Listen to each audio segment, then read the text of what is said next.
We only have 5 loaves of bread here and 2 fish. Check the inventory.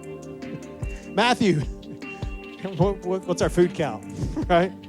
We have 5 loaves of bread and 2 fish. Oh, hey, Jesus, this ain't gonna work. You need to send them away. No, you're gonna feed them. And he directed the people to sit down on the grass, and taking the 5 loaves and the 2 fish, looking up to heaven, gave thanks and broke. It's interesting, he gave thanks for what he had. Then he gave them to his disciples, and the disciples, listen, the disciples gave it to the people. The disciples gave it to the people.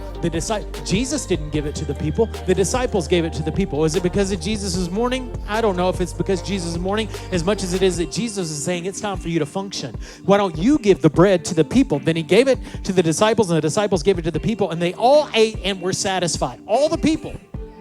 Hey, can you check the inventory again, Matthew? Because last I checked, we didn't have enough to feed everybody, but it's feeding everybody because when it's in the hands of Jesus, it's always enough. And so here they are.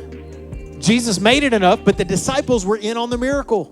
And Jesus wanted them in on the miracle. Jesus wants you in on the miracle. The disciples picked up 12 basketfuls. Their leftovers were more than what they started with. Some of you have been sitting in the fields eating. Awesome. So glad you're here.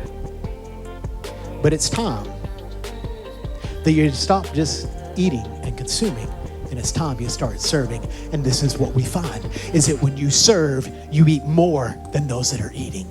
The bread is here. And it's not about what's coming from the platform. And it's not about what's coming from the worship. It's what's coming from your hand as you pass out what Jesus has provided.